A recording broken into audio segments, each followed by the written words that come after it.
পদার্থ রং বলতে আসলে কিন্তু আপনার এটা একটা অধরা পদার্থ, এটা আমরা কিন্তু এটা ধরতে পারি না। অর্থাৎ রঙের উৎপত্তির মূল জায়গাটা কিন্তু সূর্য। সূর্যের যে আলোক সত্তা, আলোক রশ্মি আমাদের পৃথিবীতে পৌঁছায়, ওটার সাথে কতগুলো রং আছে। কি রং আছে সেটা হলো তিনটা রং আছে এখানে। সেখান থেকেই কিন্তু বিভিন্ন বস্তুর সাথে মিশে বিভিন্ন রং ধারণ করে। তিনটা আমাদের রং আছে, সেটা হলো RGB। সূর্য থেকে যে তিনটা রং আসে RGB। আর মানে লাল, আচ্ছা, জি মানে সবুজ,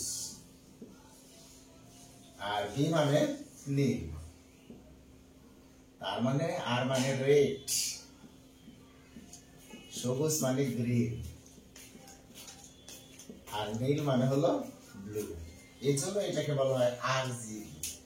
সূর্য থেকে যে তিনটা রং আসে বেসিক্যালি, এই তিনটা রং হলো RGB। সূর্য থেকে, সূর্যের আলোক সত্তার সাথে আমাদের তিনটা রং আসে। এটি কিন্তু মুখ্য RGB, লাল, সবুজ, নীল, RGB। আমরা তিনটা রং এখন আসেন। আর আমাদের আরেকটা বিষয় আছে, রং নয়, যেটা আমাদের পৃথিবীতে আসতেছে রং নয়। ঠিক আছে, দেখেন রং নয় অর্থাৎ এইটা হলো আপনার রঙের অনুপস্থিতি। দুইটা নিরপেক্ষ রং, একটা হলো কালো, আরেকটা হলো সাদা।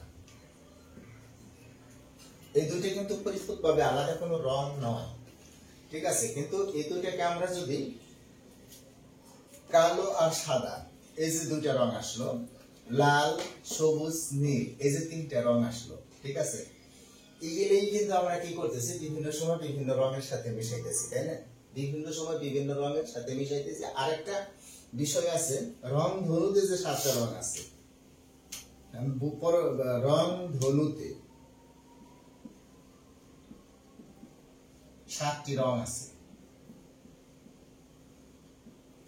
সেটা আমরা জানি সবাই। বে, নি, আ, স, হ, ক, লা। এই তো রং ধনুতে 7টা রং। বেতে বে ফর বেগুন, আমরা জানি।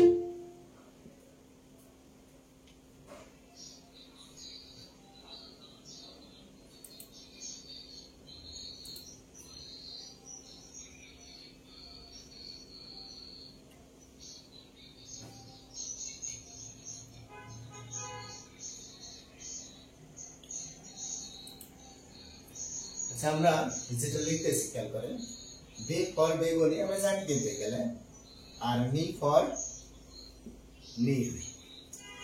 এরকম ভাবে আমাদের যে রংগুলো আসতেছে, আপনি একটু লেখেন, আমি বলে দিই।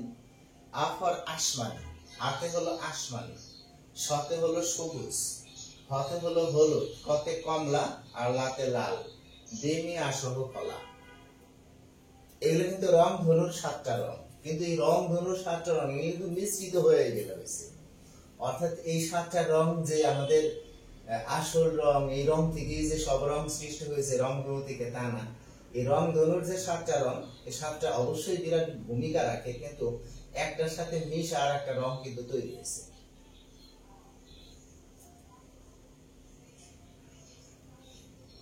লিখছেন? আপনারা লিখতে পারছেন?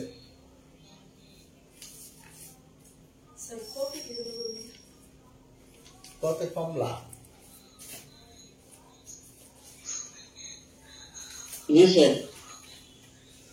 ওই পাশে আমি রঙের উপর একটা লিখছিলাম, তারপর লিখছিলাম।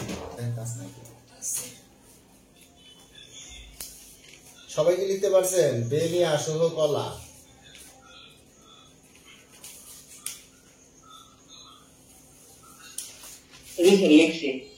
আচ্ছা, অসংখ্য ধন্যবাদ, লিখছেন যেহেতু। ঠিক আছে, আরেকটা জিনিস আমরা জেনে নেব এখান থেকে। দেখেন, এটা মুছে ফেলি আমি।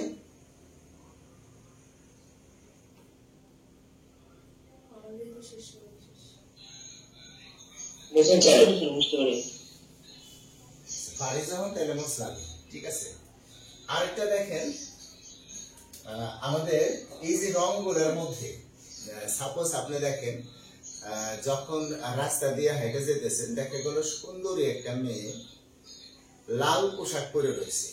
ঠিক আছে, এখন এই লাল পোশাকের কারণে তার চেহারার দিকে তাকাইতেছেন, সেটাও কিন্তু অনেকটা লাল প্রকাশ দিতেছে, চেহারাটাও অনেকটা লাল প্রকাশ দিতেছে।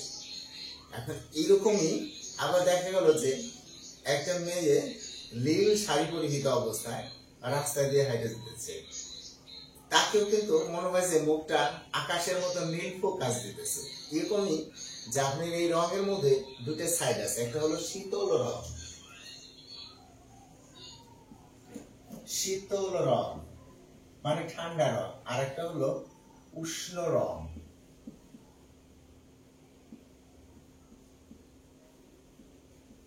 আচ্ছা, শীতল রংটা কি? এটা হলো আপনি দেখেন কোন শীতল বস্তু থেকে, ঠান্ডা বস্তু থেকে যে রংটা প্রভাব মানে বাইরে চলে আসে, কোন ঠান্ডা বস্তু থেকে, সেখানে কিন্তু গরম কোনো ভাব নাই, ঠিক আছে? সেটা কি? যেমন আপনি কি করেন, যদি আমরা বলি নীল সমুদ্র, এখানে সমুদ্রের যে পানি এটা কিন্তু অনেকটাই ঠান্ডা, ঠিক আছে? আর সেই ঠান্ডা অবস্থা থেকে কি চলে আসতেছে? নীল। এই যে নীল রংটা, নীলাভ যে রংটা, এই রংটা হলো শীতল রং, ঠিক আছে? অথবা আমরা বলতে পারি নীলাকাশ, নীলাকাশ। হ্যাঁ, আসতে পারে নীল আকাশের নীল রংটা কোন রঙের উদাহরণ? শীতল রং। মোট কথা আমরা বলতেছি আমাদের এই যে নীল রংটা, এটাই হলো শীতল রং, ঠিক আছে? আর এই শীতল রংটাকে ইংরেজিতে বলা হয় প্রুশিয়ান, প্রুশিয়ান। শীতল রংটাকে ইংরেজিতে বলা হয় প্রুশিয়ান। এখন হঠাৎ আপনার প্রশ্ন আসতে পারে প্রুশিয়ান কোন ধরনের রং, বা এরকম আসতে পারে নিচে কোন প্রুশিয়ান রং। আচ্ছা, আমি আর একটু ক্লিয়ার করতেছি। উষ্ণ রংটা আমি আগে লিখে দিই, ঠিক আছে? লাল পোশাক পরিহিত মেয়েটি। এখন এই জায়গায় আপনার প্রশ্ন আসতে পারে লাল পোশাক পরিহিত মেয়েটি, এক্ষেত্রে লাল কোন রঙের উদাহরণ? অবশ্যই উষ্ণ রং। আর এই লালের সাথে যে রং গুলো মিশে লালের পাওয়ার বেশি বাড়ায়। অর্থাৎ এখানে দেখেন যে আমরা অনেক সময় নিজেরা যখন পড়তেছি, এই রং একটার সাথে যখন আমরা আর একটা মিশাইতেছি, ঠিক আছে, তখন এক এক সময় এক একজন এক এক ধরনের অ্যান্সার কিন্তু আমরা পাইতেছি। এর পিছনে কারণ আছে, কিন্তু কারণটা হলো মনে করেন আপনি লাল, ঠিক আছে, আর সবুজ, এই দুটো রং মিশাইলে আপনি চিন্তা করতেছেন লাল আর সবুজ আমি মিশানো, ঠিক আছে? আচ্ছা, এখন আপনি যদি এখানে লাল 1 কেজি মিশান, সবুজ 1 কেজি মিশান, দুইটা যদি সমান অনুপাতে মিশান, তাহলে যে রংটা নতুন রংটা তৈরি হবে, আর এটা দিলেন আপনি 100 গ্রাম, এটা দিলেন 1 কেজি, তাহলে কোনটার প্রভাব বেশি থাকবে? অবশ্যই সবুজের প্রভাব বেশি থাকবে, ঠিক আছে? তখন এটাকে আমরা কিন্তু অবশ্যই বলবো সবুজের প্রভাব বেশি থাকলে কি সবুজাফ লাল, সবুজাফ লাল। আর যদি মনে করেন লাল বেশি দেন, ঠিক আছে, সেই ক্ষেত্রে যদি আপনি সবুজটা কম দেন, তাহলে এটার নাম কি বলবো আমরা? লালচে সবুজ। ব্যাপারটা কিন্তু এরকম, ঠিক আছে? তার মানে এখানে আমি যেটা বলতে চাইতেছি যে সমান সমান মিশাইলে সে নতুন একটা রং ধারণ করবো, হ্যাঁ, কিন্তু কম বেশি করে মিশাইলে দেখা যায় যে যেটার পরিমাণ বেশি ওইটার নামকেই আমরা বলে দিতেছি। কিন্তু তো যাই হোক, ওটা আমরা একটু পরে দেখতেছি। আমি যতটুকু শিখলাম তার আলোকে একটু উদাহরণ দেই, হ্যাঁ, যে উদাহরণটা আপনারা পারেন কিনা, ঠিক আছে? দেখেন, প্রুশিয়ান কোন ধরনের রং? এই আমি প্রশ্ন লিখলাম, প্রুশিয়ান কোন ধরনের রং? প্রশ্ন, প্রুশিয়ান কোন ধরনের রং? লিখে সেটা কোশ্চেন মার্ক দিয়ে দিলাম, ক নাম্বারে দিলাম হলদে। দেখেন এই যে হলদে কেন লিখলাম? প্রুশিয়ান যেটা, সেটা কিন্তু একটা রঙের সাথে, একটা বেশি রঙের সাথে আর একটা কম রং মিশে, ঠিক আছে? সেই ক্ষেত্রে যে শীতল রংটা বোঝাইতেছে সেটা আসবে। অর্থাৎ মানে যেটা পরিমাণে বেশি আছে তার মধ্যে অন্য একটা এসে মিশবো কম, ঠিক আছে? তাহলে হলুদ যদি রংটা বেশি থাকে তাহলে হলদে হইব। আচ্ছা, যদি লাল রংটা বেশি থাকে তাহলে কি হবো? লালচে।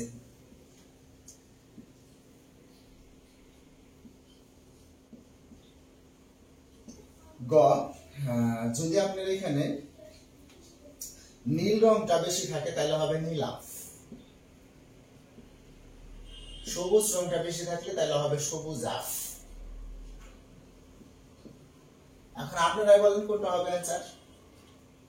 স্যার নীলাভ। অবশ্যই নীলাভ, কিন্তু রুশিয়ান যে আপনার হ্যাঁ আমার এটা আসলে কাটা যাবে না আমাদের, তাই না? হ্যাঁ আসো তো ইনশাআল্লাহ স্যার কাটা যাবে না। আর এগুলো মানে আপনারা জানেনই যে আমি কমন সিরিজ দেখে মূল বিষয়গুলো আলোচনা করার চেষ্টা করতেছি। আচ্ছা এখন যদি ঠিক এরকম ভাবে আরেকটা প্রশ্ন করি, নিচের কোনটি নীল রঙের উদাহরণ? ঠিক আছে, এভাবে দিলাম, নিচের কোনটি নীল রঙের উদাহরণ? নিচের কোনটি নীল, তাহলে বসে গেলে শীতল নীল রং এর উদাহরণ। আচ্ছা এখন আমি দিতেছি ক, ঠিক আছে, লাল সিগন্যাল, সিগন্যাল দেয় না পুলিশ। আচ্ছা তারপর দিলাম হলুদ পাখি,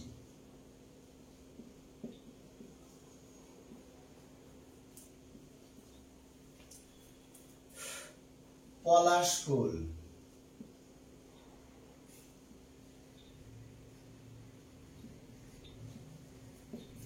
নীল আকাশ। নীল আকাশ হবে অবশ্যই নীল আকাশ। হ্যাঁ দোষের এখন বলে নিচের কোনটি শীতল রঙের উদাহরণ? নীল আকাশ। মানে শীতল প্রুশিয়ান নীল, তিনটা মাথায় রাখবেন, শীতল প্রুশিয়ান নীল, তাই তো হয়ে গেল। হ্যাঁ তাইলে দেখবেন যে এখান থেকে যে প্রশ্নগুলো আসবে সেটা কিন্তু আপনার জন্য সমস্যা হবে না। ঠিক আছে, তাহলে আরেকটা জিনিস আমরা উষ্ণ রং যেটা জানলাম সেটা কি? লালচে। উষ্ণ যেটা ওয়ার্ম, ঠিক আছে, সেটা কিন্তু আমাদের লালচে, লাল রংটা। ঠিক আছে, শীতল রং এবং গরম রং দুইটা রং সম্পর্কে আমরা মোটামুটি অবহিত হইলাম। ঠিক আছে, কারণ এগুলো রঙের মূল বিষয়, এগুলো জানা থাকলে বোঝা যায়। দেখেন আচ্ছা আমি আরেকটা প্রশ্ন করতেছি, ঠিক আছে, দেখেন যা ছাড়া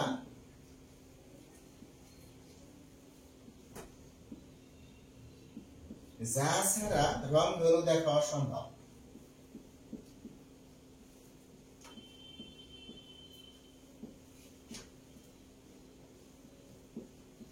মানে কোন জিনিসটা ছাড়া রংধনু দেখা অসম্ভব? ঠিক আছে, এখন ক নাম্বারে আছে রোদের কিরণ,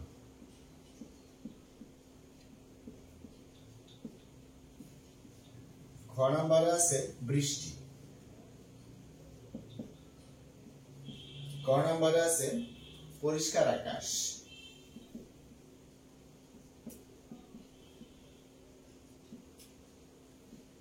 ঘ নাম্বারে আছে দিনের বেলা। কোনটা আপনারা বলেন তো? দিনের কিরণ। আচ্ছা এখন ভালো করে আপনারা খেয়াল করেন, রংধনু রাত্রেও দেখা যায়, দিনেও দেখা যায়। অর্থাৎ রংধনু কেবলমাত্র দিনে দেখা যায় এমন কিছু কেমন কিন্তু না। রংধনু রাত্রেও দৃশ্যমান হতে পারে, দিনেও দৃশ্যমান হতে পারে।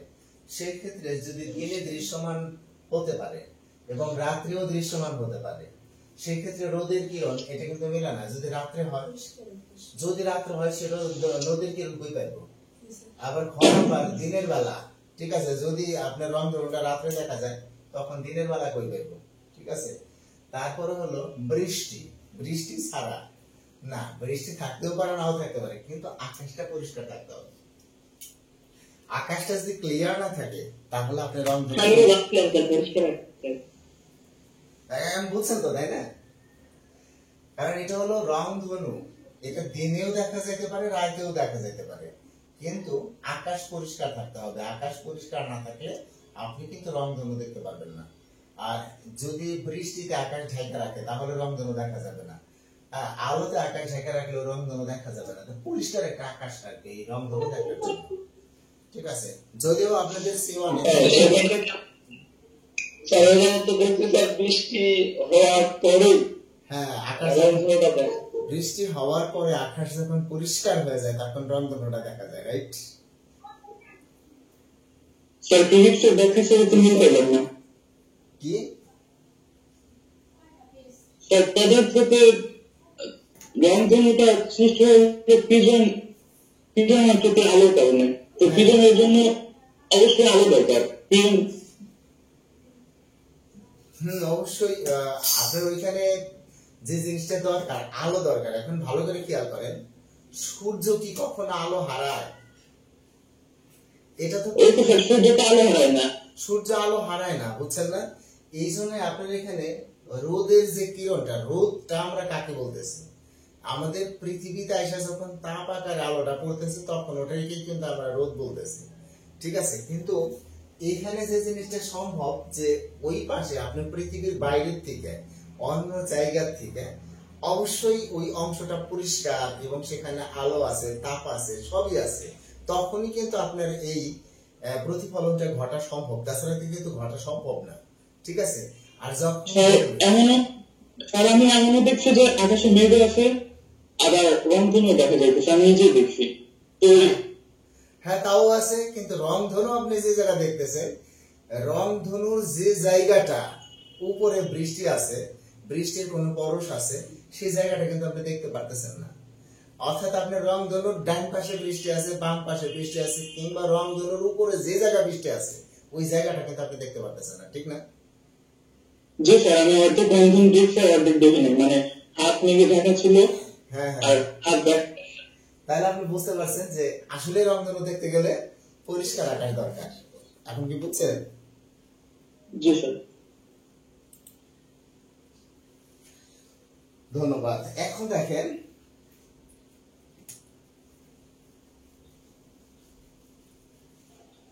রঙের যে সমন্বয় গুলো, রং যে আমরা যোগ বিয়োগ করি, এটা করি ওটা করি, আমি পর্যায়ক্রমে দেখাইতেছি। দেখেন, হ্যাঁ একটা বিষয়, লাল রং সবুজ আলোতে কেমন দেখায়, এরকম একটা প্রশ্ন। লাল রং সবুজ আলোতে কেমন দেখায়?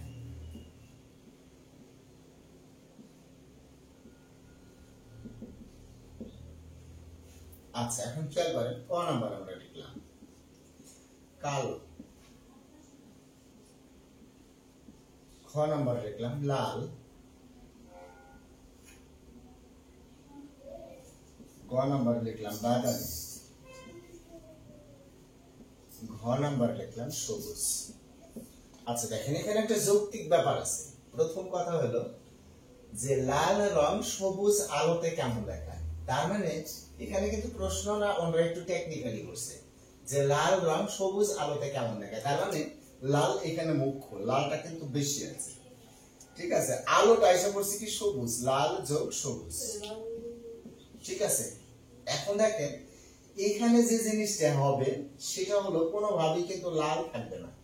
লাল থাকবে, একটু রংটা কিন্তু চেঞ্জ হবে, খেয়াল করেন, যেটাই হোক চেঞ্জ হবে। আচ্ছা, চেঞ্জ লালটা কিন্তু থাকবে না, তারপরে সবুজটা কিন্তু থাকবে না। একদম সূক্ষ্ম একটা বিষয় কিন্তু, অর্থাৎ আপনি কিন্তু দুইটা বাদ দিতে পারবেন। প্রথমে লাল থাকবে না, সবুজ থাকবে না, তাইলে এখন আমার কি হইতে পারে, যে হইতে পারে বাদামি, আবার হইতে পারে হলো কালো, দুইটার মধ্যে থেকে যে কোনো একটা।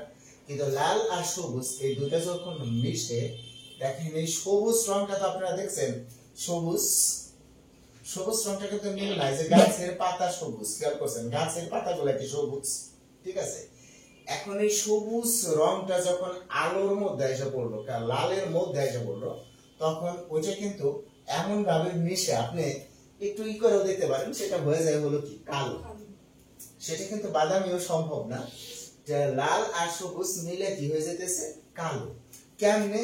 আপনি ধরেন রং যদি দেখাইতে পারতাম, আপনি নিজেই চিন্তা করেন, এভাবে কল্পনা করেন যে আপনার যে লাল শার্ট, ঠিক আছে, এই লাল শার্ট পরে কোনো একটা অনুষ্ঠানে গেছেন, লাল শার্ট পরে, ঠিক আছে, সেইখানে ওনারা সবুজ আলো ফোকাস দিতেছে। এখন আপনি কল্পনা করেন আপনার শার্টটা কেমন দেখা যাইতেছে, অটোমেটিক্যালি আপনি বুঝতে পারবেন কালো দেখা যাইতেছে। অর্থাৎ এইখানে আমরা যেটা শিখলাম, লাল আর সবুজ এই দুটো একত্রিত হইলে কি হয়, সেটা হয় হলো কালো। কিন্তু আসলে এইখানে মূল কথাটা কি? মূল কথাটা হলো যে আপনার কালোটা কি, কালোটা হলো রঙের অনুপস্থিতি, কোনো রং নাই। তার মানে সবুজ যদি লালের উপর আইসা কখনো পড়ে, সবুজ যদি লালের উপর আইসা কখনো পড়ে, তখন কোনো রঙই দেখা যায় না, যে কারণে অন্ধকার লাগে, কেমন জানি একটু লাগে, আর সেটাই হয়ে যায় হলো কালো। তো আমরা এটা মনে হয় মনে রাখতে পারবো, লাল আর সবুজ মিলে কি হয় কালো, লাল আর সবুজ মিলে কি হয় কালো। হ্যাঁ বলেন। স্যার আপনি লাল আর সবুজ মিলে বলতেছেন কালো, বাট আমি যতটুকু জানি স্যার লাল আর সবুজ মিলে হচ্ছে হলুদ। আমি অনলাইনে যেটা দেখছি আর কি, অনলাইনে কাটাকাটি করে যেটুকু পাইছি, লাল আর সবুজ মিলে হলুদ, আর লাল যোগ নীল যোগ হলুদ সমান সমান কালো। তাহলে স্যার অনলাইনে কি ভুল না কোনটা ভুল? এখন আমি যেটা দিতেছি, আমি এখানে যে যেটা না দেখাচ্ছি, অনলাইনে ভুল না সম্ভবত, কারণ আপনি কম মিস্টেক, লাল আর আর সবুজ, এটা হলো আলোতে। লাল আর সবুজ এটা হলো মনে করেন যে আপনার লাল রং পোশাক পরিধান করে রাখছে, ঠিক ওই সময় বাইরে থেকে একটা সবুজ আলো এসে লালের উপরে পড়লো, তখন কেমন দেখা যাবে? তখন দেখাটা কিন্তু কালো। এখন তিনটে রং যদি আপনি মিলেন, মনে করেন লাল রঙের কোনো তরল পদার্থ আর সবুজ রঙের কোনো তরল পদার্থ, ঠিক আছে, এই দুটো যদি আপনি মিলেন, সেই ক্ষেত্রে কিন্তু আপনি অন্য রং ধারণ করতে পারেন। আমি বলতেছি হলো যে লালের উপরে যদি সবুজ আলো এসে পড়ে, তখন সেটা হয় হলো কালো। আর বুঝছেন কথাটা? বুঝলাম। তবে এখানে আপনার ফ্রাস্ট্রেশনের কিছু নেই, আমি পুরো ফরম্যাট দিয়ে দেবো, এই রঙের ফরম্যাটটা দিয়ে দেবো একটা কবিতা আকারে, দেখবেন যে সবকিছু ক্লিয়ার হয়ে গেছে। বুঝছেন? অর্থাৎ এইখানে যেমন আমি দেখাইতেছি,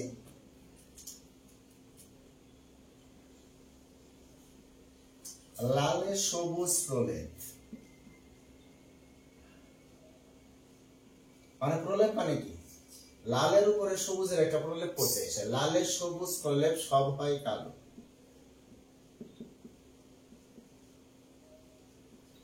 মনে করেন যে ছোট একটা লাইন লিখলাম, হ্যাঁ, লালের সবুজ প্রলেপ সব হয় কালো।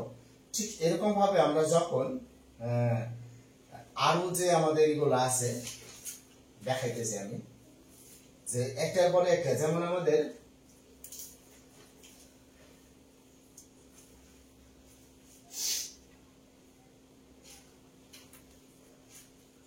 লাল যোগ সবুজ সমান সমান আমাদের কি আসলো কালো। তো এরকম লাল, এই লাল দিয়ে সব আগেই করেন, লাল যোগ নীল সমান সমান আমাদের কি আসবে দ্বিগুণ। আচ্ছা, এইরকম আমরা লাল যোগ সাদা এইটুকু যদি আমরা নিয়ে আসি, লাল যোগ সাদা নিয়ে আসতেছি, কিন্তু তখন হইতেছে কিন্তু গোলাপি।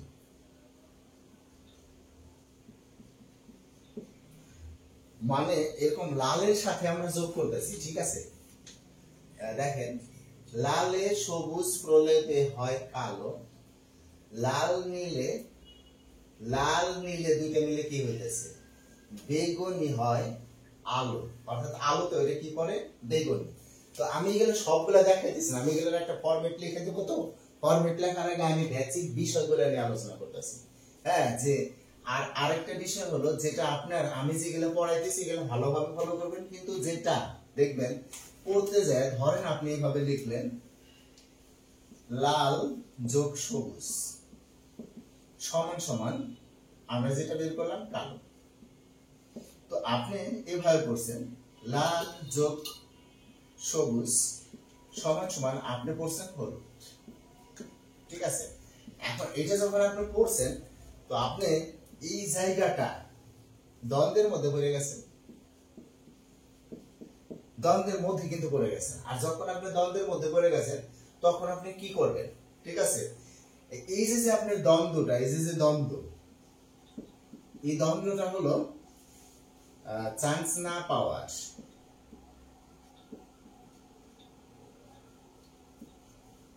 পাওয়ার অন্যতম মাধ্যম।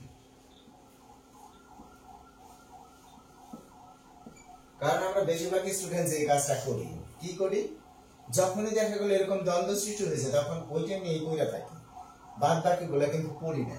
আর যখনই এরকম দ্বন্দ্ব সৃষ্টি হইব আপনি এখানে সমান সমান দিয়ে এখানে দ্বন্দ্ব লিখে তুলুন, এটা দ্বন্দ্ব সমাস, পরে দেওয়া যাবে এটাকে, ওটা বাদ দিয়ে পরের গুলো পড়া শুরু করে দিবেন, ঠিক আছে। কারণ এই জিনিসটা আপনার এই জিনিসটা যখনই পরীক্ষায় আসবে দুইটাই নিয়মে আসবে, যদি আসে এক হলো আসবে না। আচ্ছা, যদি আসে তাহলে হলুদ এবং কালো দুইটার যে কোনো একটা থাকবে।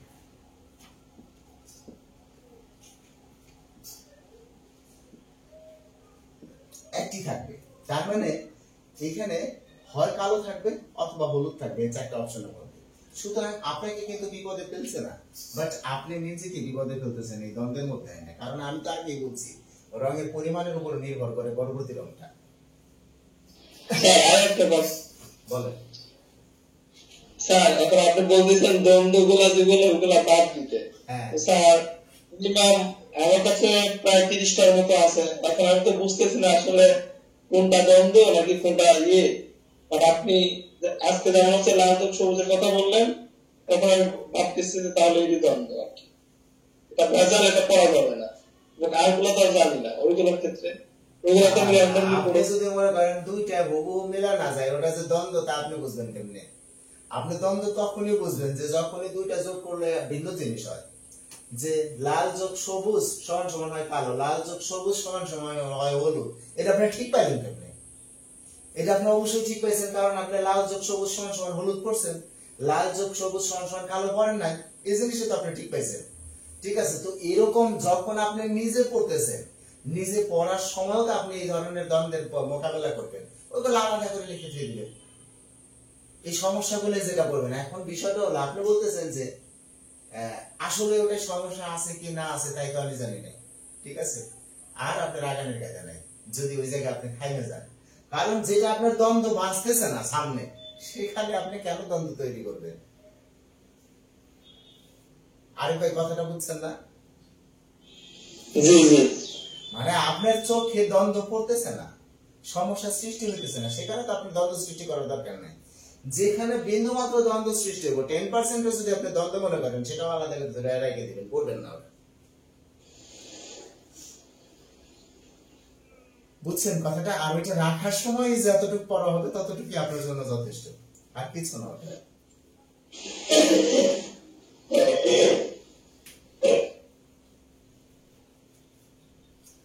তারপরে রং সম্পর্কে আমি মূল বেসিক আলোচনাটা এখন আসতে পারলাম না, আসলে পরে আপনি বিষয়টা আরেকটু ক্লিয়ার হয়ে যাবেন, তখন আপনার অত সমস্যা থাকবে না। আরেকটা বিষয় আছে যে আপনি দেখেন কিছু জিনিস আছে, যেমন বরফ সাদা দেখায় কারণ, একটা প্রশ্ন আর কি, বরফ সাদা দেখায় কারণ, কারণ কি? এটি কিন্তু প্রশ্নটা আসছিল অলরেডি, ঠিক আছে। কিন্তু আপনাদের কমন হলো কি আকাশ নীল দেখায় কারণ, প্রশ্নটা আসবে হয়তো এই বছর। আকাশ নীল দেখায় কারণ, আকাশ নীল দেখায় না, সমুদ্রের জল নীল কারণ, ঠিক আছে। এই দুইটা জিনিস ভালো করে পড়ে তুলে একটু সার্চ দিয়ে দেখবেন জিনিসটা কি, তাহলে তো হয়ে গেল। হ্যাঁ রিটার্ন মানে লেখা নাকি না, এই যে কথা থাকবো। বরফ সাদা দেখায় কারণ, কারণ কি? লাল ও হলুদ, লাল ও হলুদ রং শোষণ করে।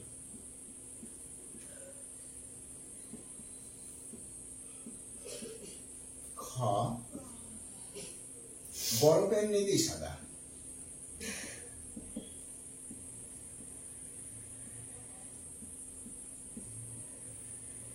বরফের নীতি সাদা। গ, সবগুলো রং রিফ্লেক্ট করে। ঘ, বেগুনি রশ্মি শোষণ করে।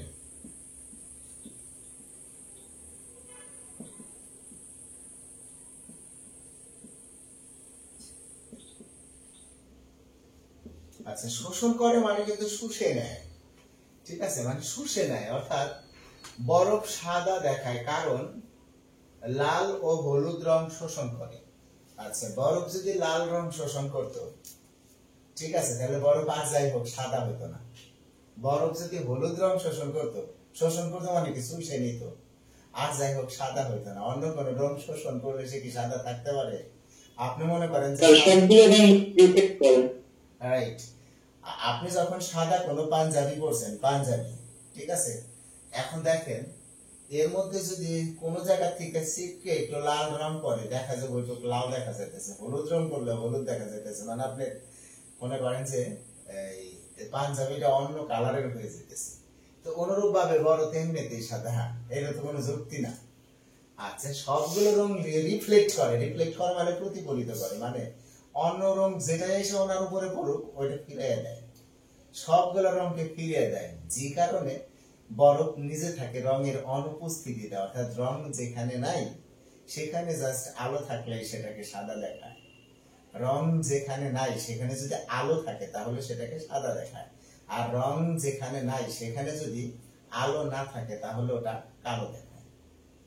অর্থাৎ এই জন্য আপনার মনে করেন যে আলোর অনুপস্থিতি মানে যেখানে রং নাই, রং যেখানে নিরপেক্ষ, সেই ক্ষেত্রে আলোর অনুপস্থিতি মানেই কালো, আলোর উপস্থিতি মানেই সাদা।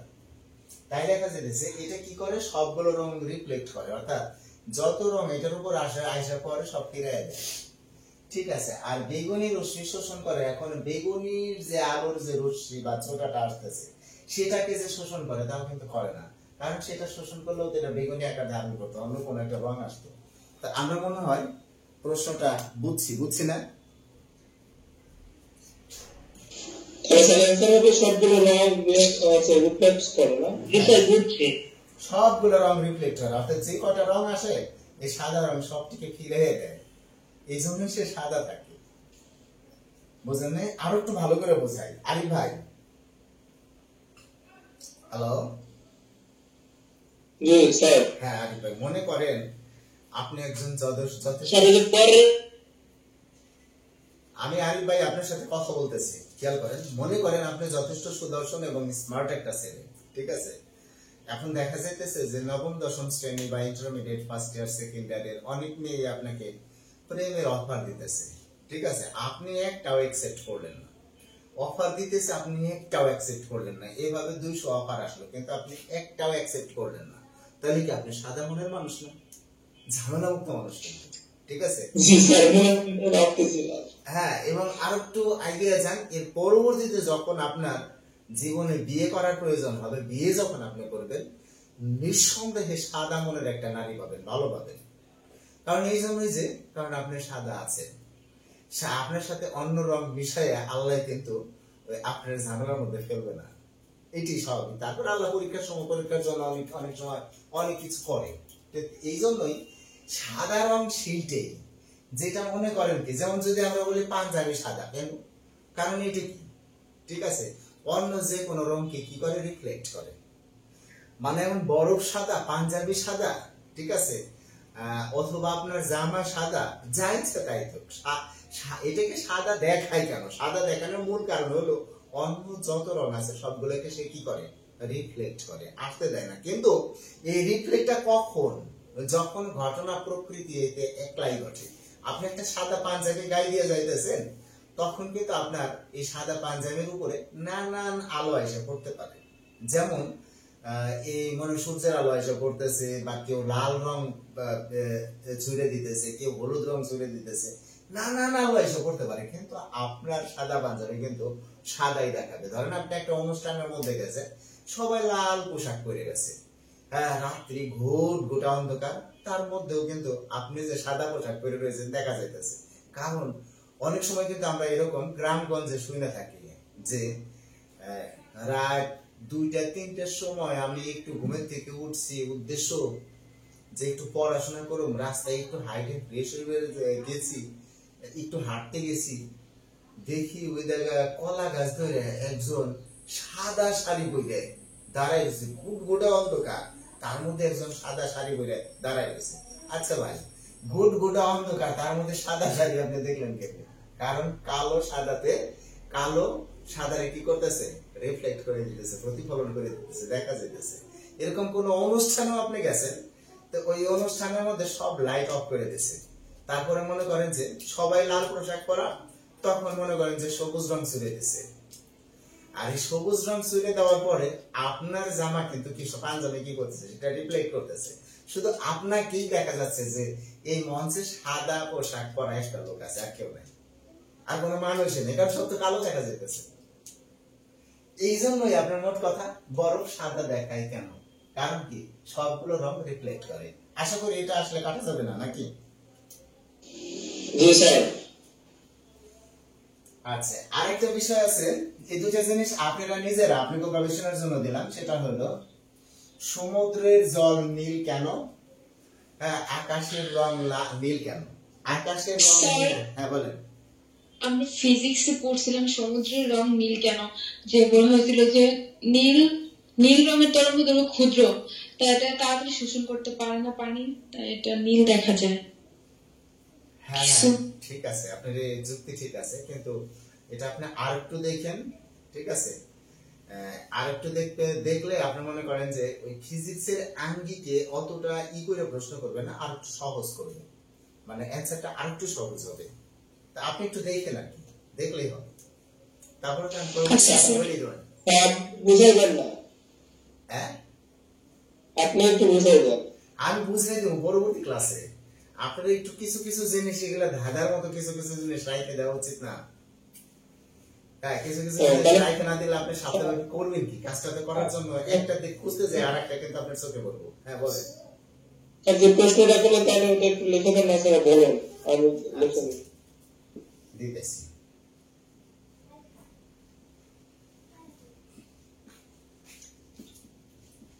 আকাশের রং নীল দেখায় কেন? এক। আর দুই হলো সমুদ্রের জল নীল কেন? এই তো।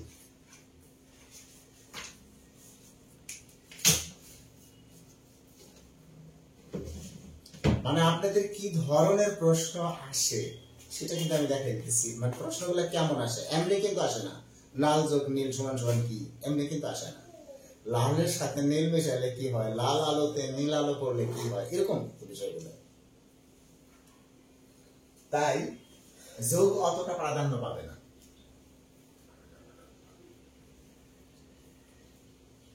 হয়েছে, লেখা হয়েছে আরিফ? আচ্ছা, তাহলে আমরা নেক্সট আরেকটা প্রশ্ন মোকাবেলা করি। হ্যাঁ ওকে স্যার। আচ্ছা,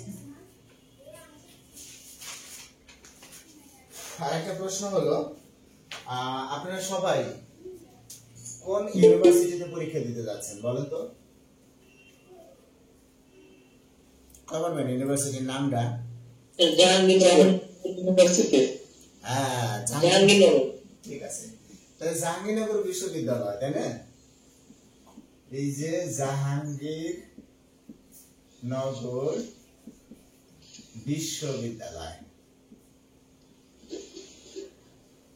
বিশ্ববিদ্যালয় এ চারুকলা বিভাগ, চারুকলা বিভাগ কবে থেকে শুরু হয়? খুব ইম্পর্টেন্ট প্রশ্ন না? বলতে পারবেন কত সাল থেকে শুরু হয়? কেউ বলতে পারবে? স্যার কি বল, কি স্যার? জাহাঙ্গীরনগর বিশ্ববিদ্যালয়ের চারুকলা বিভাগ কবে থেকে শুরু হয়? খুব ইম্পর্টেন্ট প্রশ্ন, কিন্তু আপনি যেহেতু নাট্যতত্ত্ব চারুকলা বিভাগে পরীক্ষা দিতে যাচ্ছেন, তাহলে অবশ্যই এই প্রশ্নটার অ্যান্সার আপনার জানা থাকা উচিত, তাই না? তো অসুবিধা নাই, উচিত বলতে আমরা এখন শিখাই দেবো, যাতে আর আপনি কখনো না বলে যান, ঠিক আছে? দেখেন, এখানে আমি বলতেছি আপনার জাহাঙ্গীরনগর বিশ্ববিদ্যালয় তার কার্যক্রম শুরু করে কিন্তু 1972 সাল থেকে মূলত, ঠিক আছে? আর এটা প্রতিষ্ঠিত হয় হলো আপনার, শুরুটা করে ইউনিভার্সিটি 70-71 মধ্যে কিন্তু এই হয়ে যায়। বিশেষ করে 71 হলো এটার উদ্বোধন করা হয়, কিন্তু মূল কার্যক্রমটা শুরু হয় 72 জাহাঙ্গীরনগর বিশ্ববিদ্যালয়। ঠিক আছে। আচ্ছা, এই যে গত বছর রানিং ইয়ার 12ই জানুয়ারি, ঠিক আছে, এই বছরের 12ই জানুয়ারি জাহাঙ্গীরনগর বিশ্ববিদ্যালয়ের সুবর্ণ জয়ন্তী চলে গেছে। 12ই জানুয়ারি অর্থাৎ 50 বছর পূর্তি উপলক্ষে যে অনুষ্ঠানটা সেটা কিন্তু চলে গেছে। এই জাহাঙ্গীরনগর বিশ্ববিদ্যালয় প্রতিষ্ঠার আগে দেখেন ঢাকা বিশ্ববিদ্যালয় প্রতিষ্ঠিত হয়েছে হলো 2021 সালে। আমরা জানি সবাই 2021 সালে, 1921 সালে বলতেছি 1921 সালে।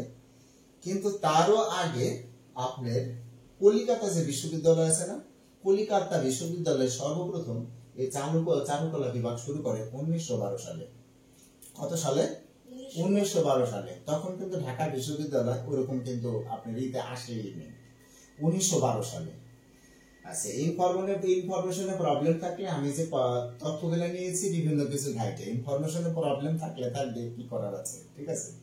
আচ্ছা, তার পরবর্তীতে একটা সময় ঢাকা বিশ্ববিদ্যালয়ে এই বিভাগটা চলে আসে কোনো একটা সময়, ঠিক আছে। এত জানা দরকার নাই, মূল কথাটা আমি বলতেছি। তো এই ঢাকা বিশ্ববিদ্যালয়ে যখন আসে তখন ঢাকা বিশ্ববিদ্যালয়ের অনেকেই এটা কিন্তু একটা পুরো ফ্যাকাল্টি না দিয়ে একটা আংশিক ফ্যাকাল্টি হিসেবে দিয়েছিল, যে কিছু স্টুডেন্টের এইদিকে এমন ভাবে ঝুঁকে পড়ে অন্য সাইডে একটু মার্কে যাবে চায়, যে কারণে ঢাকা বিশ্ববিদ্যালয়ে কিন্তু এটা থাকে না, ঠিক আছে। পরবর্তীতে আপনার ঢাকা বিশ্ববিদ্যালয় থাকে না তা না, একটু গুরুত্ব কম ছিল, কিন্তু এখন কিন্তু অনেক গুরুত্ব দিচ্ছে। এরকম বিভিন্ন বিশ্ববিদ্যালয় কিন্তু আছে, ঠিক আছে। তো পরবর্তীতে জাহাঙ্গীরনগর বিশ্ববিদ্যালয়ও কিন্তু এটা শুরু করে। কিন্তু আমরা জাহাঙ্গীরনগর বিশ্ববিদ্যালয় কবে থেকে শুরু হয়েছে এটা আমরা মনে রাখবো কোন জায়গা থেকে, যে আমাদের এই ভারত উপমহাদেশে শুরু হয়েছে 1912 সালে, রাইট। ভারত উপমহাদেশে কিন্তু শুরু হয়েছে 1912 সালে। তার ঠিক 100 বছর পরে 2012 সালে জাহাঙ্গীরনগর বিশ্ববিদ্যালয় শুরু হয়েছে। তাহলে আমাদের জাহাঙ্গীরনগর বিশ্ববিদ্যালয়ে চারুকলা বিভাগ কবে শুরু হয়েছে মনে রাখা সহজ হয়ে গেল না? বুঝছেন আপনারা? জাহাঙ্গীরনগর বিশ্ববিদ্যালয়ে চারুকলা বিভাগ কবে থেকে শুরু হয়? 2012 সাল থেকে। আমি এখানে 4টা অপশন দিলাম না, এই জন্য লাভ কি আসলে? 4টা অপশন দিয়ে আপনার এই তথ্যটা মনে থাকলে এটা কিন্তু আসার মতো একটা ইনফরমেশন। কি আরিফ ভাই বুঝলাম? জি স্যার। মনে থাকবো তো, তাই না? এখন জি স্যার, মনে থাকবে। আচ্ছা, ইনশাআল্লাহ। আচ্ছা, আমরা ওইখানে আর যে আমরা রংগুলো পড়ছিলাম, যে প্রুশিয়ান, নীল, আর হলো কি যেন পড়ছিলাম এটার সাথে শীতল। প্রুশিয়ান, নীল, শীতল, এগুলো সবগুলো কিন্তু নীল রঙের ভুক্ত, তাই না? তো শীতলের তো ইংলিশ হচ্ছে প্রুশিয়ান, তাহলে উষ্ণ হচ্ছে কি উষ্ণ রঙের? অর্ম, WARM, অর্ম, কিন্তু ওটা আসে না। উষ্ণ যেটা উষ্ণই থাকে। দেখেন এখানে বলে দিতেছি এইভাবে, যে প্রুশিয়ান খুব ইম্পর্টেন্ট, তো একটু লিখে দিলে ভালো হয়। প্রুশিয়ান অথবা এটাকে আমরা কখনো কখনো আল্ট্রামেরিন করি, আল্ট্রামেরিন ইংরেজির আরেকটা নাম আর কি, আল্ট্রামেরিন অথবা শীতল। এই যে রং যেটাই হোক এগুলা কিন্তু আসলে নেই। তাই আপনার কখনো যদি প্রশ্ন আছে নিচের কোনটি প্রুশিয়ান রঙের উদাহরণ, নিচের কোনটি আল্ট্রামেরিন রঙের উদাহরণ, নিচের কোনটি শীতল রঙের উদাহরণ, ব্যাস সবগুলো কিন্তু নীল। অনুরূপ ভাবে উষ্ণ রং যেটা, সেটা হলো অর্ম, এই যেরকম থাকে ওয়ার্ম, এমনি করে লেখা থাকে ওয়ার্ম, অন্তে ছয়টার এটা, ঠিক আছে, অথবা উষ্ণ, ঠিক আছে। আবার অথবা থাকে হলো হিটেড, ঠিক আছে। এইভাবে যদি রং গুলা থাকে সেগুলো আমরা জানি লাল, ব্যাস। তবে এটা কমন, এটা কখনোই এখনো আসে না, এটা কিন্তু আসে নাই কোনো জায়গায় এখনো, যদি আসে তাই লিখে দিলাম। কিন্তু বেশিরভাগ ক্ষেত্রে প্রুশিয়ান আল্ট্রামেরিন শীতল রং, এটা আপনার প্রুশিয়ান আল্ট্রামেরিন শীতল রং, এটা জাহাঙ্গীরনগর বিশ্ববিদ্যালয়ে ইতিপূর্বে আসছে, BCS এ ইতিপূর্বে আসছে, কিন্তু ওয়ার্ম, উষ্ণ, হিটেড এইগুলা আপনার ব্যঞ্জক গুলোতে দেখা যায় মাঝে মাঝে দু একটা আসছে ব্যঞ্জক গুলোতে, তবে আসছে এই দুইটা অঙ্ক আর ইয়ে করতে তো খুব বেশি সময় লাগার কথা না, নাকি বলেন? জি স্যার।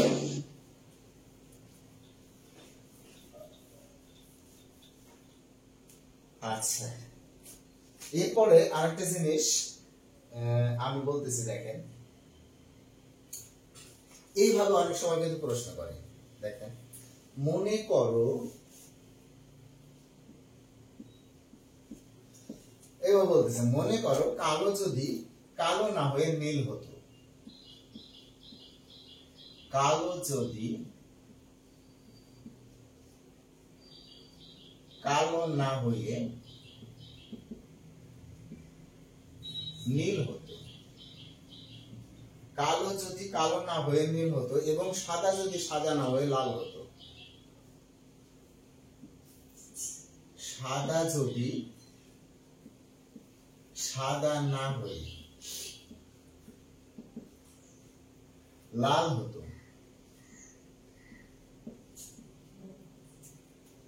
তাহলে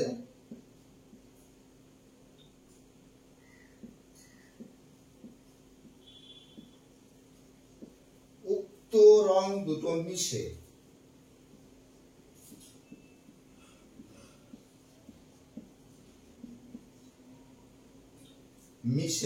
কোন রং সৃষ্টি হতো?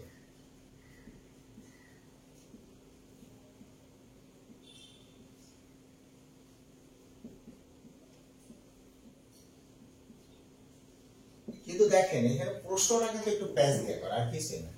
মনে করো কালো যদি কালো না হয়ে নীল হতো, আচ্ছা এখানে ফ্যাক্টরটা কি করছে? নীল। আচ্ছা, সাদা যদি সাদা না হয়ে লাল হতো, তার মানে কি? লাল। তার মানে আমরা বুঝাইতে চাইতেছে নীল যোগ লাল সমান সমান কি হয়, এটি কিন্তু বুঝাইতে চাইতেছে, আর কিছু না। তো এখন দেখেন ক নাম্বার, এখানে ধরেন ক নাম্বারে লিখলাম ধূসর, খ নাম্বারে লিখলাম বেগুন, আচ্ছা গ নাম্বারে লিখলাম নীল, আচ্ছা ঘ নাম্বারে লিখলাম কমলা। আচ্ছা, এটা তো আপনারা জানেনই কোনটা হবে। তার আগে প্রথমে আপনি দেখেন এই যে ধূসর রংটা, ধূসর রংটাকে আমরা জানি, ধূসর রংটা কিন্তু সাদা আর কালোর মিশ্রণ হলো ধূসর, অর্থাৎ আমরা এখানে বলতেই পারি সাদা যোগ কালো সমান সমান হলো ধূসর। এই ধূসর রংটাকে ছাই রং বলা হয়, ছাই রং অথবা অ্যাশ কালার,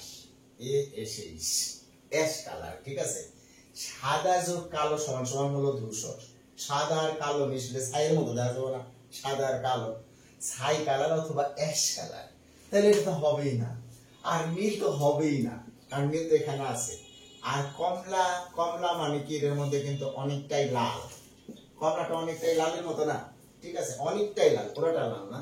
কিন্তু বেগুনি, দেখেন নীল আর লাল মিলা সাধারণত কি হয়? বেগুনি। এবং মিশাই দেখেন আপনি মিলে দেবো, কিন্তু বেগুনি, নীল আর লাল মিলে কি হইতেছে? বেগুনি। কিন্তু প্রশ্ন যদি আপনার এরকম করে থাকে, তখন আপনি যদি আউলিয়া যান তাহলে মুশকিল না। যে মনে করো কালো যদি কালো না হয়ে নীল হতো, তার মানে কি? নীল কথা, নীলের কথাই তো বলতে চাইতেছে। সাদা যদি সাদা না হয়ে লাল হতো, তাহলে উক্ত রং দুটো মিশে কোন রং সৃষ্টি হতো? বেগুনি। আর এখানে আমি কয়েকটা লিখে দিতেছি, ঠিক আছে, যে কয়েকটা পড়লেই আপনার হয়ে যাবে, অর্থাৎ এর বেশি করণ লাগবে না, অর্থাৎ 40-50টা যোগ আপনাকে কিন্তু করতে হবে না। আর দেখেন আমি প্রথমে নিয়ে আসতেছি সাদা যোগ কালো, খুব কমন, একটু বড় করে লিখেন স্যার। ধূসর অথবা অ্যাশ অথবা ছাই, এটা কিন্তু মনে রাখবেন, সাদা যোগ কালো সমান সমান ধূসর অথবা অ্যাশ অথবা ছাই, ঠিক আছে। এরকম কিছু জিনিস আছে। তারপরে আমরা যেটা পড়ছি, দেখেন এই যে জিনিসটা, এটা কিন্তু আমাদের মনে রাখতে হবে, আর জি বি, মনে আছে আমাদের নিশ্চয়ই। আর মানে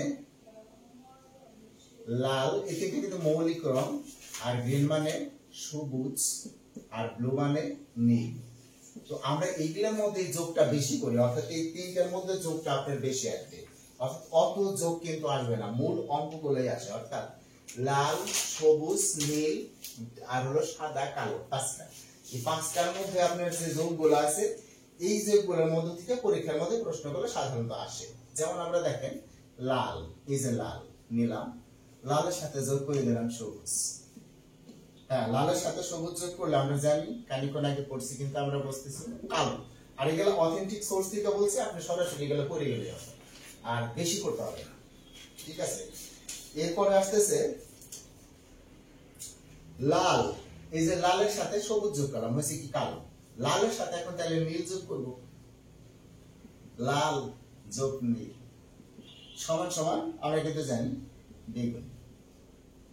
বেগুনি, বেগুনটা বেগুনি। আচ্ছা, এরপরে হলো দেখেন যে এই যে আমাদের সবুজ আছে, সবুজ, তারপরে কি আছে নীল আছে, কিন্তু তার আগে আমরা যে জিনিসটা দেখতেছি লাল, লালটা শেষ করি। লাল যোগ যে আমাদের উপরে একটা রং আছে সাদা, লাল যোগ সাদা, এটি কিন্তু আপনার হয়ে যাবে গোলাপি।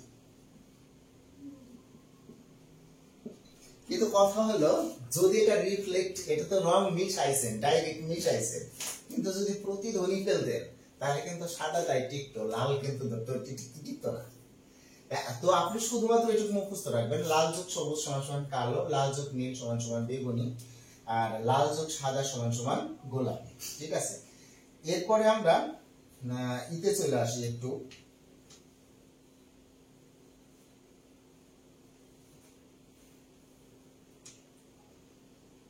হলুদ। তো এখানে আমাদের আছে, লক্ষ্য করতেছি হলুদ আছে, ঠিক আছে।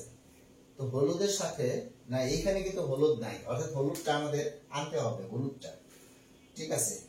হলুদ আর হলো নীল, এই নীলটা নিয়ে আসতেছি একটু, জিনিসটা আমি হলুদ নিয়ে আসলাম, হলুদ যোগ নীল, এটা আসলে আসলে কি হয়, হলুদ যোগ নীল, ঠিক আছে। এটা কিন্তু হয় সবুজ, হলুদ আর নীল যোগ করলে কি আসতেছে আমাদের সবুজ। আচ্ছা, এটা কিন্তু আমাদের আছেও। এখন ধরেন এই যে হলুদ আর নীল যোগ করে আপনি সবুজ বানাচ্ছেন, ভাই কোনোভাবে যদি আপনি রাখেন নীল যোগ হলুদ, তাও তো সবুজ, তো কথা একই, তাই না?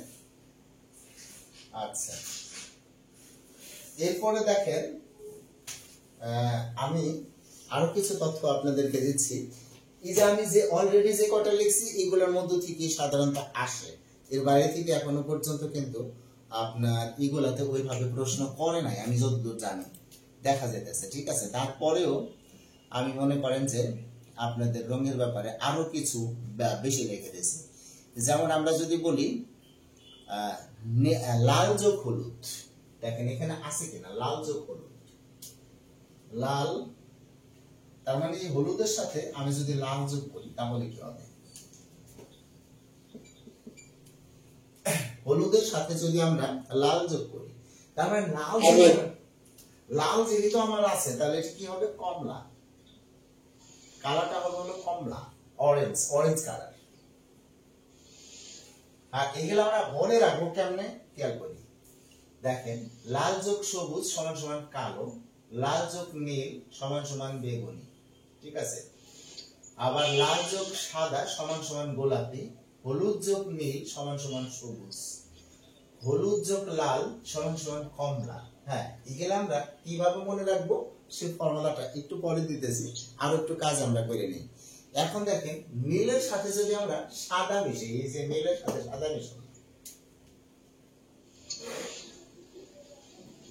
নীল যোগ সাদা, ঠিক আছে, এটা হলো আকাশী, আকাশী কালার চেনেন আপনারা, আকাশী কমেন্টটা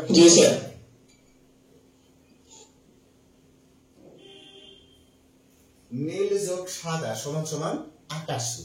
আচ্ছা, দেখেন এই ধরনের কিন্তু আমাদের নীল যোগ হলুদ সমান সমান সবুজ, এটা কি আমরা লিখছি, হলুদ যোগ লাল সমান সমান কমলা, এটা আমরা লিখছি। আচ্ছা, লাল যোগ নীল সমান সমান বেগুনি, এটা আমরা লিখছি। আচ্ছা, লাল আর কালো, এটা কি আমরা লিখছি, লাল আর কালো, কালা কুটকুটে আর লাল ডুগডুগে দুইটা যদি আমরা লিখি তাহলে কি হয়? লাল আর কালো। দেখেন লাল আর কালোটা লেখা হবে না। আচ্ছা লিখিয়ে দিতেছি। লাল আর কালো এটা হবে হলো খয়েরি। খয়েরি কালারটা আছে না, খয়েরি কালার। লাল যোগ কালো সমান সমান হবে হলো খয়েরি। নীল যোগ সবুজ, এটাকে আমরা লিখছি নীল যোগ সবুজ। দেখেন তো, দেখেন নীল যোগ সবুজ এটা আসলে কিন্তু কোনো হয় না, কিন্তু আমাদের মেকআপের সময় এটা লাগে। হ্যাঁ, এটা মেকআপের সময় লাগে নীল যোগ সবুজ। ঠিক আছে, এটাকে বলা হয় ময়ূর কণ্ঠী রং। ময়ূর কণ্ঠী। আপনি আপনার মতো বানান করে রাখেন, যদি আপনি না বুঝছেন আমি কি লিখতেছি। ময়ূর কণ্ঠী রং। আচ্ছা, তারপরে দেখেন নীল যোগ সাদা আমরা লিখছি, তাই না? এটা হলো আসমানি অথবা আকাশী। আর হলুদ যোগ সাদা লিখছি নাকি? দেখেন তো, হলুদ যোগ সাদা। হলুদ যোগ সাদা লিখে নিন।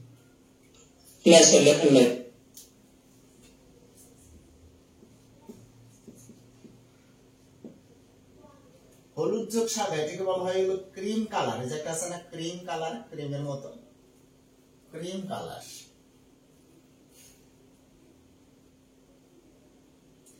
না স্যার, এটা লেখা নাই, হলুদ যোগ সাদা এটা লেখা নাই। হ্যাঁ লিখলাম তো, এখন লেখা বলাই দিছি।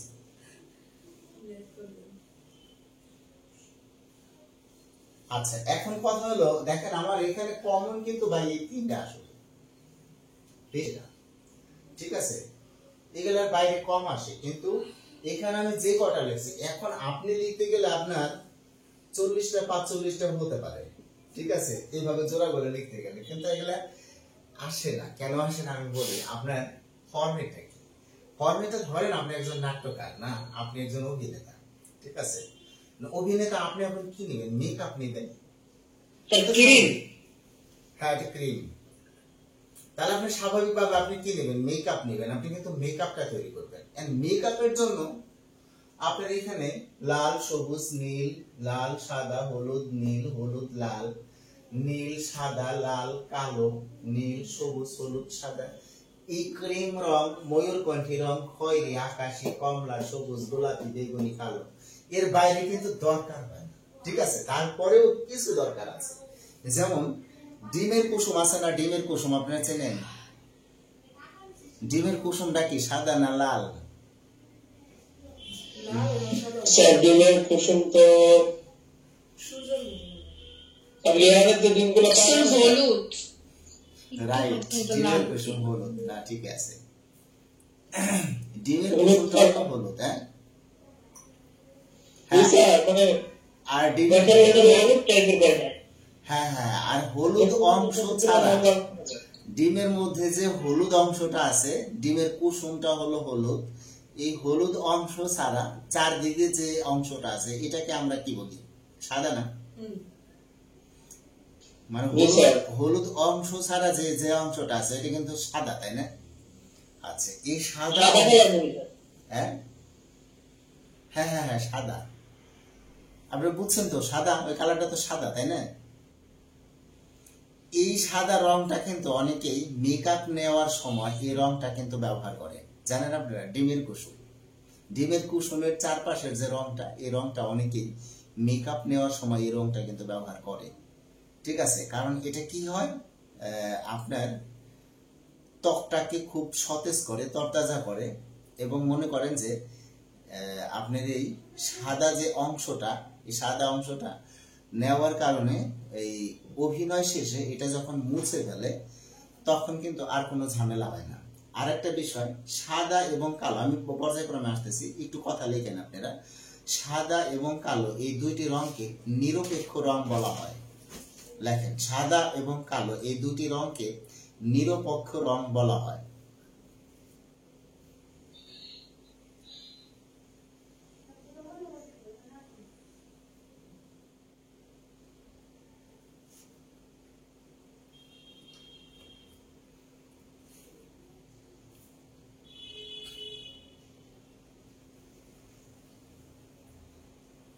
মানে তাহলে আমরা দুইটা নিরপেক্ষ রং পেলাম। কিসের জন্য নিরপেক্ষ রং? কালো কিন্তু রঙের অনুপস্থিতি, অর্থাৎ কোন রং যখন নাই তখন ওটা কি বলা হয়? কালো। ঠিক আছে, সাদাও কিন্তু রঙের অনুপস্থিতি, যখন কোনো রং নাই তখন এটা হলো সাদা।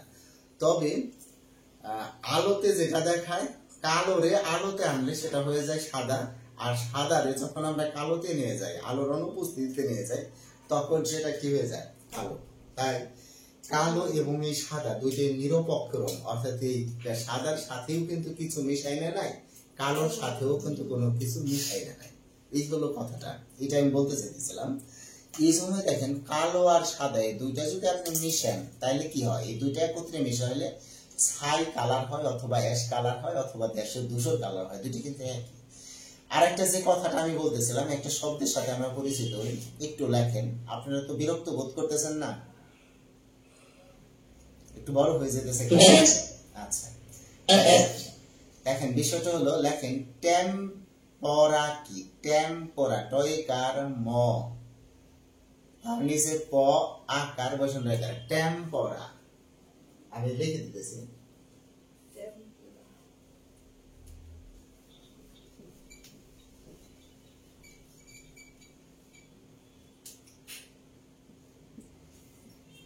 টেম্পোরা, টেম্পোরা কি?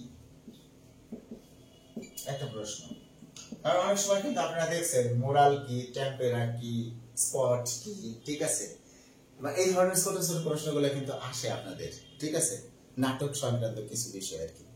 দেখেন টেম্পারা কি, প্রশ্নটা আমরা লিখলাম। এটা হলো, আমি বলে দিচ্ছি আগে বিষয়টা বুঝে এলে তারপরে আপনি বিষয়টা বোঝার চেষ্টা করেন। দেখেন ডিমের যে সাদা অংশটা আছে না, ডিমের সাদা অংশকে যদি আমরা কোনো অস্বচ্ছ রঙের সাথে মিশাই, স্বচ্ছ না কিন্তু অস্বচ্ছ রং, এই গুড়ি গুড়ি রঙগুলো আছে না, এগুলো অস্বচ্ছ রং, এগুলো তরল স্বচ্ছ না কিন্তু, অর্থাৎ সাদা ডিমের অংশকে অস্বচ্ছ রঙের সাথে মিশিয়ে যে পদ্ধতিতে ছবি আঁকা হয় তাকে টেম্পার বলে। যে পদ্ধতিতে কিভাবে আঁকা হয়? টেম্পার বলে। কারণ সাদার অংশের সাথে, ডিমের সাদা অংশের সাথে অন্য অস্বচ্ছ রং মিশাইলে ওটা কিন্তু একটা গুড়ি গুড়ি আকার ধারণ করে। এখন আপনি চাইলে কোনো একটা ছবি আঁকার সময় ওইগুলো দিয়ে আস্তে আস্তে আঁকাইলেন, যদি আপনার পছন্দ হলো না খুদে হারাই দিলেন। কথা বুঝছেন? এই যে যে জিনিসটা, এটা কি বলা হয় কিন্তু টেম্পারা, অর্থাৎ ডিমের সাদা অংশকে অস্বচ্ছ রঙের সাথে মিশিয়ে যে পদ্ধতিতে ছবি আঁকা হয় তাকে টেম্পোরা বলে। মানে এটা ছবি আঁকার কিন্তু একটা পদ্ধতি। ডিমের সাদা অংশকে অস্বচ্ছ রঙের সাথে মিশিয়ে, আপনি কি লিখতেছেন?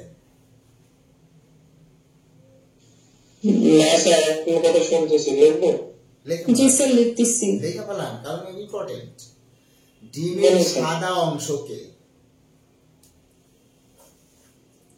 ডিমের সাদা অংশকে অস্বচ্ছ রঙের সাথে মিশিয়ে, ডিমের সাদা অংশকে অস্বচ্ছ রঙের সাথে মিশিয়ে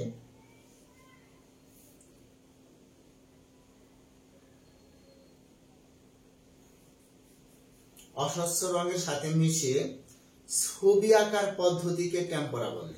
ছবি আঁকার পদ্ধতিকে টেম্পোরা বলে।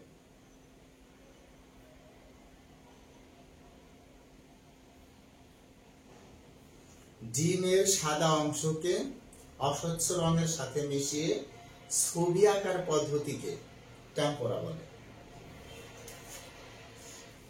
দেখেন এই যে আপনি টেম্পোরা সম্পর্কে এখন যতটুকু করে রাখলেন, এই যে আপনি জানলেন তথ্যটা, এটাই আপনার জন্য যথেষ্ট। যদি পরীক্ষার মধ্যে আসে আপনি কিন্তু অ্যান্সার করতে পারবেন, আর যদি একবার নাও পড়ে। মানে বিষয়টা আসলে জানা, যতটুকু জানা যায়। আচ্ছা, দ্বিতীয়ত এখানে দেখেন টেম্পোরার একটা ইম্পর্টেন্ট সাইড আছে। এই টেম্পোরা দিয়ে অনেকে কিন্তু মেকআপ করে, যেমন টেম্পোরা ছবিতেও ও অত্যন্ত তাড়াতাড়ি শুকিয়ে যায়, অর্থাৎ ছবির ভিতরে লাগাইলে অথবা আপনার মুখেও যদি লাগান সেটা তাড়াতাড়ি শুকিয়ে যায়। আর শুকনো রঙকে আবার পানি দিয়ে ধুয়ে ফেলা যায়। যদি এই শুকনো রঙটা আপনি দেখেন, যদি পানি দিয়ে ধুয়ে ফেলেন তাহলে কিন্তু আপনার মুখের বা অবয়বের কোনো পরিবর্তন আসতেছে না, 3-4 দিন লাগে থাকবে না। এই জন্যই কিন্তু ডিমের সাদা অংশ অনেকেই ব্যবহার করে, টেম্পোরা জিনিসটা ব্যবহার করে। আমি কি বুঝছি কথাটা টেম্পোরা কি? আচ্ছা,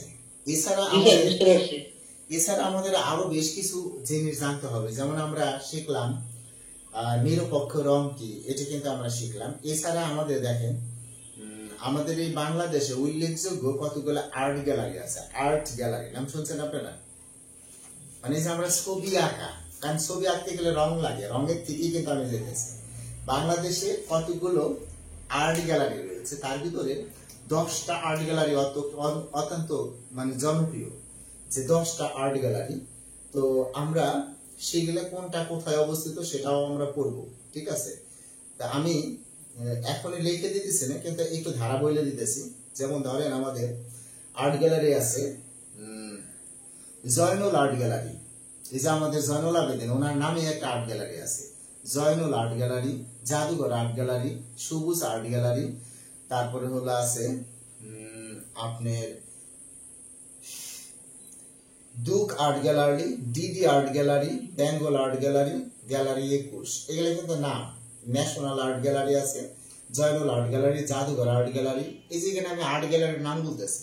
আর্ট গ্যালারি মানে কি, এখানে ছবি অঙ্কন করা শেখানো হয় এবং আরো অনেক কিছুই প্রদর্শন করা হয়। তার মানে এগুলা আমি পরবর্তী ক্লাসে আমি আপনাদেরকে লিখে দেবো ভাইয়া। তারপরে আরেকটা শব্দ আছে গোয়াস কি, পরিপ্রেক্ষিত কি, মোরাল কি, এই জিনিসগুলো কি আসলে। যেমন মোরাল এই শব্দটা কিন্তু আমরা শুনি, কিন্তু এই মোরাল জিনিসটা কি আসলে? আর্ট গ্যালারি না, আচ্ছা ঠিক আছে আমি বলতেছি। আর্ট গ্যালারি আমি উল্লেখযোগ্য 10টা আর্ট গ্যালারির নাম বলছি, ঠিক আছে? সেটা হলো বলছি Bengal art gallery, DD art gallery, তারপরে হলো দুক আর্ট গ্যালারি, তারপরে অলিয়স আর্ট গ্যালারি, অলিয়স প্রসেস আর্ট গ্যালারি, সবুজ আর্ট গ্যালারি, জাদুঘর art gallery, Zainul art gallery এবং ন্যাশনাল আর্ট গ্যালারি। মোটামুটি এই 10টা পড়লে এবং এই 10টা কোথায় অবস্থিত এটা জানা থাকলেই আপনার হয়ে গেল। মানে গ্যালারি থেকে প্রশ্ন আসে না। হ্যাঁ আর্ট গ্যালারি তো সামনের ক্লাসে তো নিবেন আপনি, তাই না স্যার? অবশ্যই অবশ্যই, মানে আমি সামনের ক্লাসে কি করাবো সেগুলো বুঝাইতেছি আর কি। হ্যাঁ জি স্যার, জি স্যার। হ্যাঁ, তারপরে হলো গোয়াশ নামে একটা শব্দ আছে, গোয়াশ। হ্যাঁ, এটাও কিন্তু আপনার এক ধরনের রঙের কৌশল, অর্থাৎ আমাদের যে স্বচ্ছ পানি, এরও তো একটা রং আছে, এই রংটাকে অস্বচ্ছ সাদা রঙের সাথে মিশিয়ে ছবি আঁকার কৌশলকে হলো গোয়াশ বলে। স্বচ্ছ পানির সাথে অস্বচ্ছ সাদা রং, সাদা রংটা কি গুড়ি সাদা রং, যেটা অস্বচ্ছ বলতে গুড়ি, এটা মিশাই যখন আমরা ছবি আঁকারি করবো সেটাকে বলা হয় গোয়াশ। তবে এগুলো আমি লিখে দেবো। তারপরে পরিপ্রেক্ষিত, এরপরে আছে মোরাল। মোরাল কি, মোরালটা কিন্তু আসেই। মোরালটা হলো এক ধরনের দেওয়াল চিত্র, সেখানে ত্রিমাত্রিক পদ্ধতিতে ছবি আঁকা হয়, ত্রিমাত্রিক পদ্ধতিতে। এখন ত্রিমাত্রিক পদ্ধতিটা কি সেটা আমরা অবশ্যই বলবো। আর একটা প্রশ্ন হলো জাহাঙ্গীরনগর বিশ্ববিদ্যালয়ে দেখবেন কয়েকটা ভাস্কর্য আছে, তাই না? যেমন আপনার মনে করেন যে ওইখানে আছে সেলিম আল-দিন, হ্যাঁ, তারপর সংসপ্তক একটা আছে, আরেকটা আছে কি অমর 21, হ্যাঁ অমর 21, এই তিনটা, ঠিক আছে? এই তিনটা সম্পর্কে কিন্তু আমাদের ধারণা থাকতে হবে। তার মানে এটা আসলে কোনটা দ্বারা কি বোঝাইতেছে, অমর 21 দ্বারা কি বোঝায়, সংসপ্তক দ্বারা কি বোঝায়, সেলিম আল-দিন মুক্ত মঞ্চ দ্বারা কি বোঝায়, আসলে জিনিসটা কি? ছোট ছোট প্রশ্ন, হ্যাঁ, এগুলো আমরা আগামী ক্লাসে আলোচনা করব।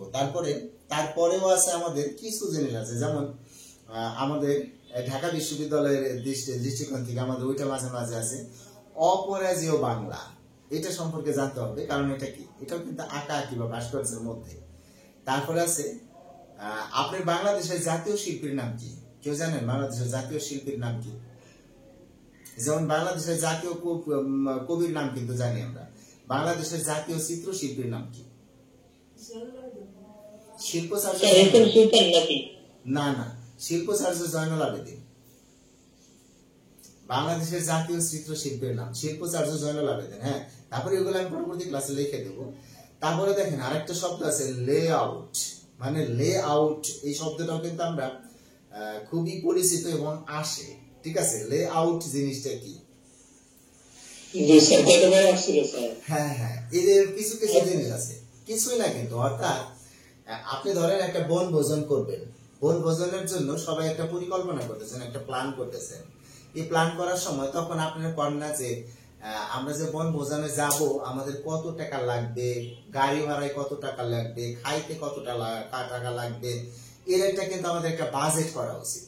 হ্যাঁ, পাশে থেকে আরেকজন করতেছে হ্যাঁ বাজেট করা উচিত, তবে আমরা আগে চূড়ান্ত বাজেট করবো না, আগে করবো খসড়া বাজেট। খসড়া, ঠিক আছে। এই যে একটা খসড়া বাজেট, খসড়া যে শব্দটা চলে আসছে, এই খসড়া মানেই কিন্তু লেআউট। অর্থাৎ আপনি যখন কোন চিত্র অঙ্কন করবেন তার আগে ওই চিত্রটার একটা খসড়া চিত্র আঁকাইলেন, মোটামুটি একটা চিত্র আঁকাইলেন, ফাইনাল করবেন কিন্তু পরে, ঠিক আছে। এই খসড়া চিত্রটাকে বলা হলো লেআউট। খুব মজার না বিষয়টা? কি বলেন ভাই, বুঝছেন না? বুঝতে পারছি স্যার। এরকম ছোট ছোট জিনিসগুলো আমি নামগুলো বলে দিতেছি, বুঝছেন? তারপরে মানে এগুলো হলো আমাদের চিত্রর সাইডে, এগুলো কিন্তু রং লাগে এই সমস্ত জিনিসগুলা। তারপরে সাবাস বাংলাদেশ একটা আছে, এটা আবার কোন জায়গায় অবস্থিত, তারপরে জানি আমরা কিন্তু গেলে, তাই না? অ্যাবস্ট্রাক্ট আর্ট কি? এক ধরনের আর্ট আছে, সেটাকে বলা হয় অ্যাবস্ট্রাক্ট আর্ট। তারপরে মনোক্রম কিছু জিনিস আছে, তারপরে পোস্ট্রেট বা পরিপ্রেক্ষিত কিছুক্ষণ আগে দেখলাম। তারপরে আরেকটা জিনিস আমরা জানলাম মৌলিক রং কি কি, এটি কিন্তু আমরা দেখছি আরজিবির মাধ্যমে। মৌলিক রং, জাতীয় পতাকা, হ্যাঁ এটার রূপকার কে? এটা কিন্তু একজন চিত্রশিল্পী, ঠিক আছে, কামরুল হাসান। জাতীয় পতাকার রূপকার কামরুল হাসান, ঠিক আছে। ওনাকে বলা হয়তো পটুয়া, মানে এই অঙ্কনে খুব পটু, তাই ওনাকে পটুয়া বলা হতো। তাই ওনাকে বলা হয় চিত্রশিল্পী পটুয়া কামরুল হাসান, জাতীয় পতাকার রূপকার কিন্তু। আচ্ছা, এই ধরনের যে রং ধনুতে কয়টা রং আছে এটা ব্যাখ্যা, ঠিক আছে। আরো রং সম্পর্কিত এবং আঁকাকি সম্পর্কিত বা এবং নাটকের যে আপনার প্লট অঙ্কন, চিত্র, যবনিকা, এই ধরনের যে কিছু বিষয়গুলো আছে, এই সকল বিষয় নিয়ে আমি আপনাদের সামনে হাজির হচ্ছে আগামী ক্লাসে।